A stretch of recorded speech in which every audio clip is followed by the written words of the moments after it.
নমস্কার বন্ধুরা, আমি সুপর্ণা অ্যান্ড অঙ্গ চ্যানেলে তোমাদের সবাইকে স্বাগত জানাই। যদিও মানসিক অবস্থা ভালো নেই, তবুও আমার স্বামীর আত্মার কামনার জন্য সমস্ত কাজ সুষ্ঠুভাবে সম্পন্ন করার জন্য উত্তর কলকাতার আইরিটলাতে আমি এসেছি। এই জায়গাতেই আজকে আমি আমার ছেলেকে নিয়ে 10 দিনের যে ঘাটের কাজ সেটা আজ সম্পন্ন করব।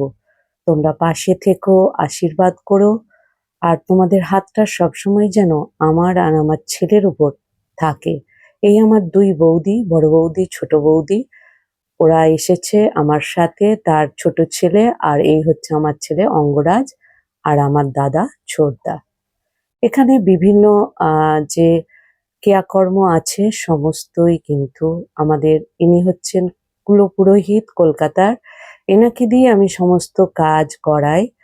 উনি এসেছেন আমার সমস্ত কাজ সুষ্ঠুভাবে সম্পন্ন করার জন্য। তোমরা সবাই বলেছো দিদি উঠে দাঁড়াতে হবে, ছেলেকে মানুষ করতে হবে, সবচেয়ে বড় কথা বাঁচতে হবে। নিজে বাঁচবো আর ছেলেকেও বাঁচাবো, তারপর কপালে যা আছে তাই হবে। তবে একটু সময় লাগবে, কারণ এত বড় ধাক্কা খুব সহজে কাটিয়ে ওঠা সম্ভব নয়। আমি চেষ্টা করছি একটু একটু করে ঠিক হওয়ার, উঠে দাঁড়ানোর, কারণ শক্ত হাতেই আমাকে এই লড়াইটা লড়তে হবে। এই পৃথিবীতে আমাকে আমার ছেলেকে রেখে যখন চলেই গেছে, তখন আমাকে দাঁড়াতেই হবে। না দাঁড়ালে খাবো কি, পথ চলবো কি করে, লড়াইটা লড়বো কি করে, আর এইটুকু দুধের শিশুকে আমি বাঁচাবোই বা কি করে। যাক, তোমরা সাথে থেকো, আজকের কাজটা দেখতেই পারছো। আমি আহিরীটলা ঘাটে, যেটা নিমতলা মহা শ্মশান ঘাট, তার পাশেই, সেখানেই আমি কাজটা আজকে সম্পন্ন করলাম তোমাদের সবার আশীর্বাদ নিয়ে। আর সবসময় ঈশ্বরকে বলি, তুমি যখন আমাকে এত বড় বিপদে ফেলেছো, তুমি আমাকে পথ দেখাও। বুক ফেটে যাচ্ছে, মনকে শক্ত করতে খুব কষ্ট হচ্ছে, কারণ এত দিনের পথ চলা, সব সময় পাশে থেকেছে, সব সময় আমাদের আগলে রেখেছে, কোনো ঝড় ঝাপটা আমাদের ওপর আসতেই দেয়নি। তো আজকে সত্যি ভীষণ কষ্ট হচ্ছে যে কিভাবে আমি নিজেকে কত কঠিন করে তুলছি। বুক ফেটে যাচ্ছে, তবুও আমি সোজা হয়ে দাঁড়াবার চেষ্টা করছি, কারণ এটা যদি না করি তাহলে কিন্তু আমি পথ চলতে পারবো না। কি কঠিন পরিস্থিতি।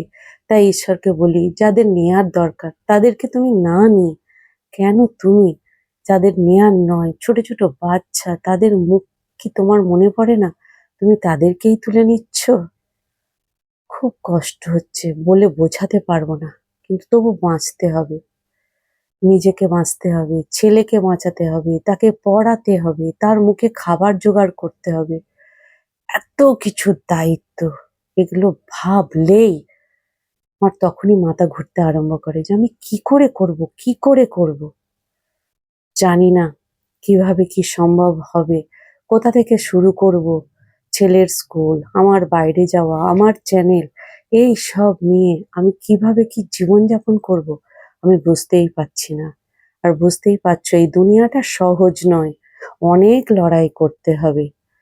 যাক, তোমাদের আশীর্বাদে আজকের কাজ আমি সুষ্ঠুভাবেই শেষ করতে পেরেছি। আবার কালকে বড় কাজ আছে, আমি ওই ঘাটেতেই কালকে সাধ্য শান্তির সমস্ত কাজই ওখানে করব। বুঝতেই পারছো, বাড়িতে এইটুকু বাচ্চা, আমার বয়স্ক মা বাবা, ওদের সামনে এই ধরনের কাজ করা মানে অনেক মানসিক যন্ত্রণা দেওয়া ওদেরকে। তাই আমি ঠিক করলাম ওই ঘাটেতেই আমি সাধ্য শান্তি করব, বাড়িতে যেটা করার সেইটুকু বাড়িতে বামুন ঠাকুর এসে করবে।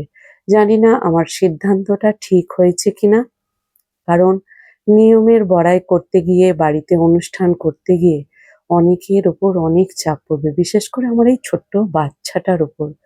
সে তো কিছু বুঝতেই পারছে না, কোথা থেকে কি হচ্ছে, কেনই তার মাথা ন্যাড়া করা হচ্ছে, হাজারো প্রশ্ন। সেই প্রশ্ন দিতে দিতে দিতে দিতে আমি ক্লান্ত হয়ে যাচ্ছি। শান্ত মনে তাকে আমাকে বোঝাতে হচ্ছে উত্তরগুলো। তো তোমরাই বলো, এই পরিস্থিতিতে কিভাবে কি করছি, মানে কতটা যে কঠিন হচ্ছে, কতটা যে শক্ত হতে হচ্ছে। বুক ফেটে চৌচির হয়ে যাচ্ছে, চোখে জল টপ টপ করে পড়ছে। এই অবস্থায় এত ভালোবাসা সমস্ত কিছু মানে কিভাবে ছেড়ে চলে গেল, সত্যি বুঝতে পারছি না। এরকমও হয়, যার সাথে হয় সেই বোঝে মানুষের জীবনে ট্র্যাজেডি কিরকম করে নেমে আসে। বইয়ের পাতায় অনেক উপন্যাসে পড়েছিলাম ট্র্যাজেডির ঘটনা, কিন্তু আমার জীবনে সেই ট্র্যাজেডি নেমে আসবে আমি কোনোদিন কল্পনা করতেই পারিনি। আমি মন্ত্র বলছি আর ঈশ্বরকে বলছি, এই দিনটা দেখানোর জন্য তুমি আমাদের বাঁচিয়ে রেখেছিলে, এই দিনটাও আজকে দেখতে হলো। এই বয়সে তাকে কেড়ে নিয়ে একদম ৭ সমুদ্র ১৩ নদীর মধ্যে আমাদের ফেলে দিয়ে কিভাবে যাবে জীবন আমি জানি না। সামনে আমাদের কি আছে সেটাও আমি জানি না। কিভাবে কি করব সেটাও আমি জানি না। সব দিক দিয়ে আমি ভেঙে চুরমার হয়ে আছি।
বজা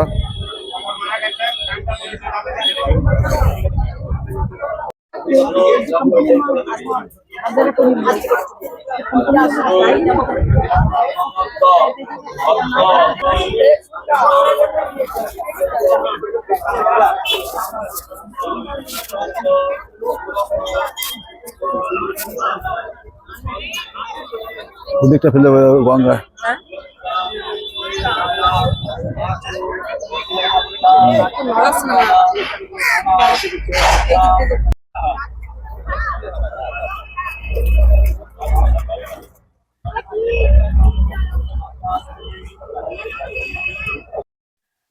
গঙ্গার জলে তখন ভাটা চলছে, তাই খুব কঠিন অবস্থা।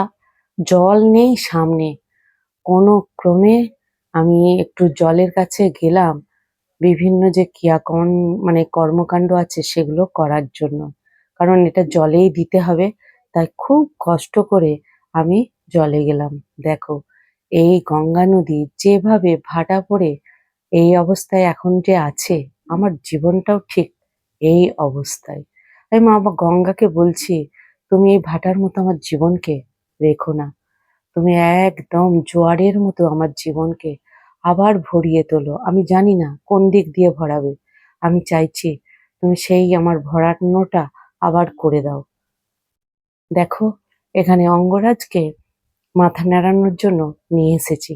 কত প্রশ্ন, সে কেন মাথা নাড়া হবে এইসব যখন বলছে আমার বুক ফেটে যাচ্ছে। এইটুকু ছেলের ওপর কি ধরনের মানসিক চাপ চলছে তোমরা অনেকেই হয়তো বুঝতে পারবে, কারো কারোর সাথে এরকম হয়তো ঘটেওছে। তো কিছু করার নেই, বাস্তব পরিস্থিতিকে মানতে হবে, আস্তে আস্তে স্বাভাবিক ছন্দে ফিরতেও হবে। দেখো, এই জোয়ারের সময় এখনো হয়নি, তাই ভাটা ছেলেকে স্নান করানোর জন্য আমরা স্নান করার জন্য বসেছিলাম। কিন্তু এই ঠিক ০.৫ ঘন্টা আগে আমরা এই অবস্থায় ছিলাম, স্নান করাতে নিয়ে যাচ্ছিলাম, কিন্তু আমাদের ঘাটে আর নামতে দেয়নি। যেহেতু জোয়ার আসবে, জলের উচ্ছ্বাস আসবে, সেহেতু আমরা স্নান না করে উঠে এলাম। দেখো, এই দেখো জোয়ার আসেনি ভাটাতে, কি অবস্থা গঙ্গার, ঠিক আমার জীবনের মতো।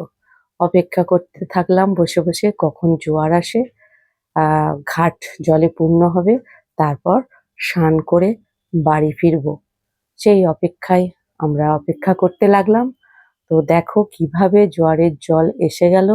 আমার ছেলের তো শরীর খারাপ, আগেই বলেছিলাম, কানে একদম সেলস্য হয়েছে, কি অবস্থা। দেখো, এই জোয়ারের জল মোটামুটি এসে গেছে। আমি ছেলেকে যাচ্ছি স্নান করাতে, আমিও স্নান করব। তো তোমরা আহ অপেক্ষা করতে থাকো, আমি একটু স্বাভাবিক হলেই মার্কেটিং ব্লগ অবশ্যই নিয়ে আসতে পারবো, কারণ তোমাদের এই এত ভালোবাসা ভালোবাসা আছে, থাকবে। আর তোমরা এভাবেই আমার সাথে থাকো, আর আমার চ্যানেলটাকে তোমরা অবশ্যই বড় করতে সহযোগিতা করো। কারণ বুঝতেই পারছো আমার পরিস্থিতি এখন কি অবস্থায় এসে পৌঁছেছে। তোমরাই পারবে আমাকে, আমার ছেলেকে সাপোর্ট করতে, আমাদেরকে স্বাভাবিক ছন্দে নিয়ে আসতে।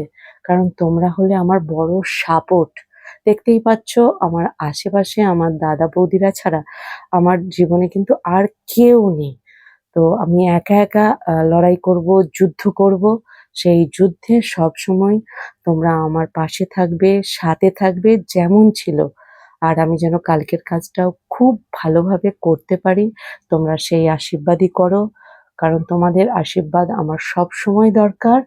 আর আমি আবার বলছি, এই ছোট্ট ছেলেটার মুখ দেখে, আমার মুখ দেখে তোমরা আমার সাথে থেকো, আমাকে সাপোর্ট করো, আমাকে শক্তি যোগাও।